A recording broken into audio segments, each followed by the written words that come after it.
Bonjour à toutes et à tous. Bon, peut-être première information sur nos questions au gouvernement. Cet après-midi, par la voix de notre collègue Jean-Paul Lecoq, on posera une question sur Gaza.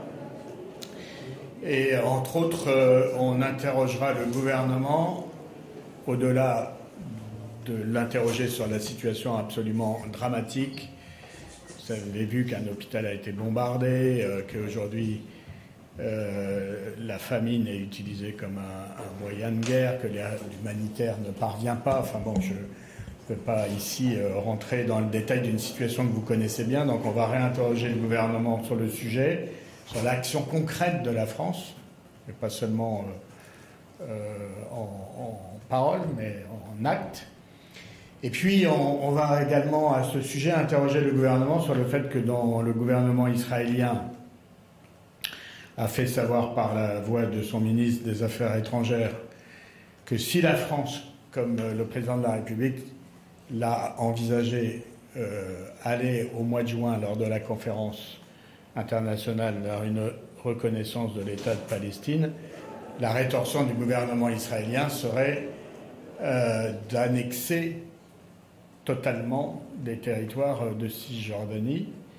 Donc nous aimerions, ce sera le sens aussi de notre question au gouvernement, d'avoir la réaction du gouvernement français à cette menace ou à ce chantage du gouvernement israélien et d'avoir, je l'espère, confirmation que la France ne cédera pas à ce chantage et qu'elle restera sur des positions fermes et qui consiste à aller vers une reconnaissance la plus rapide et la plus urgente. On la réclame depuis longtemps. Je rappelle quand même que l'Assemblée nationale, en 2014, avait voté une résolution majoritairement pour la reconnaissance de l'État de Palestine. Donc on est plus de 10 ans après.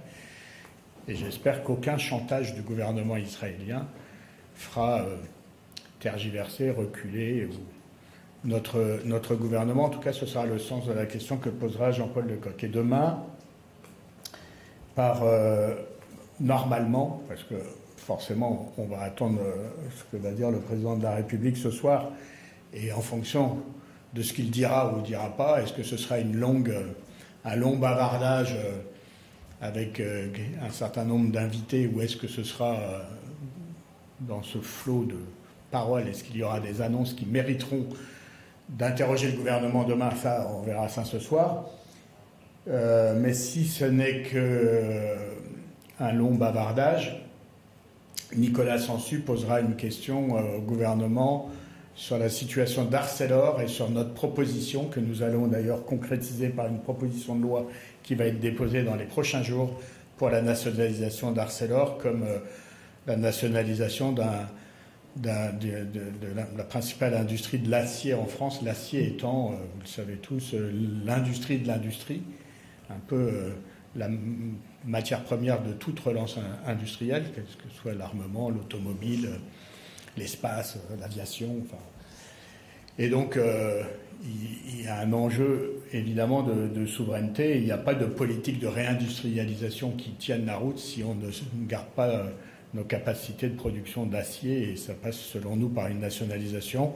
On va faire une proposition de loi dans ce sens. Aujourd'hui, les salariés d'Arcelor, de tous les sites d'Arcelor, sont à Saint-Denis, devant le siège d'ArcelorMittal, pour un rassemblement auquel d'ailleurs participe Fabien Roussel.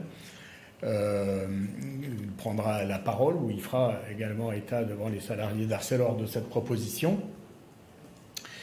Et nous travaillons avec les syndicats, les représentants des salariés, sachant que le coût des licenciements envisagés par Arcelor, les indemnités, les indemnisations ensuite au chômage, est un coût supérieur à ce que pourrait être le coût d'une nationalisation qui nous permettrait de garder cet outil. Donc nous allons travailler à cela.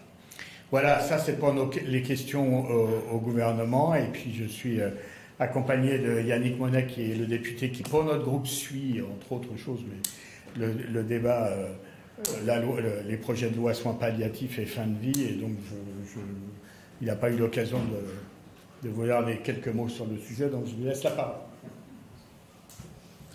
Bonjour à toutes et tous. Oui, on a attaqué le texte soins palliatifs aide à mourir, pour dire que le groupe GDR, comme la majorité des groupes, je pense, ont des positions très partagées au sein même de leur groupe, pour des raisons très différentes. En tout cas, nous, on essaye de tenir une position d'équilibre qui consiste à accepter l'idée qu'il faut organiser la fin de vie via l'aide à mourir, mais qu'en aucun cas c'est une continuité de soins et que ce doit être un droit à titre exceptionnel pour des situations très particulières. On a eu un bon débat en commission, un débat intéressant, un débat apaisé. Le début de débat dans l'hémicycle semble prendre le même chemin, mais vous savez comme moi ce qu'est l'hémicycle. Et donc je ne doute pas que parfois il y ait des effets de tribune, mais c'est un sujet qu'il faut aborder avec sérieux. Et je le dis, c'est un sujet qui a besoin de débat. Ce n'est pas un sujet qui peut se traiter par référendum. Je ne dis pas que c'est la volonté du président de la République. Je dis que c'est un sujet qui mérite le débat et qui a besoin de ce débat. Et d'ailleurs, si vous interrogez un certain nombre de députés, il y a des positionnements qui évoluent au cours de ce débat. Parce qu'il y a des lumières qui sont faites sur un certain nombre de situations très particulières. Et donc c'est un débat qui va prendre du temps, et on a besoin de ce temps, et on a ce temps. Et donc moi je souhaite que ce soit un débat qui se fasse dans le respect et l'humilité que requiert ce type de sujets, qui sont des sujets importants, puisqu'on change quand même de paradigme sur la question de la fin de vie, en introduisant l'aide à mourir, et le droit à l'aide à mourir. Voilà. Je ne sais pas s'il y a des questions sur ce sujet. Alors, est-ce qu'il y a des questions sur ce sujet ou d'autres? Oui. Avez-vous des retours de la Nouvelle-Calédonie? Le président devrait en parler ce soir. Est-ce que vous, avec votre député, vous avez déjà un retour de, non pas des négociations qui se sont mal terminées, mais en tout cas, que va-t-il se passer? Alors, Emmanuel Djibaou est toujours en Nouvelle-Calédonie, mais les retours et les contacts qu'on a avec lui nous indiquent que pour lui, il y a une pause, mais il n'y a pas une fin des négociations. Et donc, tous les espoirs d'Emmanuel Djibaou et de ses camarades résident dans la reprise de ces négociations qu'il considère et qu'il analyse, lui, comme étant interrompue mais pas close. Et donc, il est tout à fait disponible à retourner dès qu'on lui signifiera autour de la table des discussions. Il y a beaucoup de surenchères de la part d'une partie, je dis bien une partie, parce que tout ça n'est pas homogène, d'une partie de ce qu'on appelle les loyalistes, et que cette surenchère a mis les négociations et les discussions dans une impasse. Donc il faut que chacun revienne vers les siens, et je l'espère, et nous l'espérons tous, que les discussions pourront reprendre le plus rapidement possible sur les bases qui ont été proposées par le ministre Valls et par le gouvernement. Voilà. Oui. Du référendum, si vous le faites, est-ce que vous avez d'autres sujets éventuellement pour le référendum?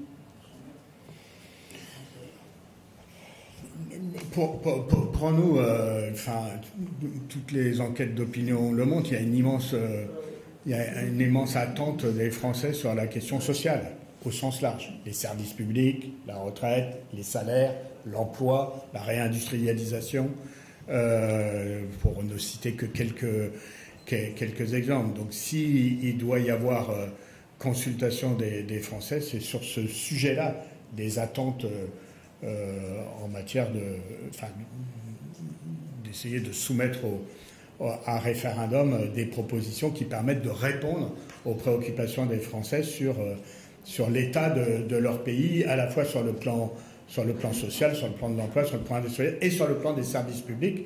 Quand même, on ne peut pas, d'ailleurs c'est pas complètement absent, et Yannick Monet dans son intervention hier l'a souligné, quand on discute aujourd'hui des soins palliatifs et de la fin de vie, et qu'on connaît par ailleurs l'état de nos hôpitaux et de la santé dans ce pays, il y a quand même un peu l'impression parfois d'être dans des discussions de mondes qui sont un peu parallèles. Et donc, et on pourrait dire la même chose sur la situation de l'école, pour prendre deux piliers du contrat social en France que sont la santé et l'école. On va fêter bientôt, célébrer bientôt les 80 ans de la sécurité sociale, et je pense qu'il serait bien de solliciter les Français sur la validité de leur modèle social et sur les moyens qui doivent être mis en œuvre pour le pérenniser, le moderniser, l'adapter. Personne ne souhaite que les choses restent figées, mais en tout cas, je pense et nous pensons que c'est sur ces sujets-là que les Français doivent être sollicités et rassurés aussi.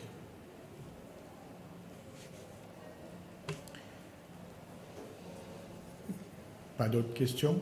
S'il n'y en a pas d'autres, on s'en va. Hein. On laisse à bientôt.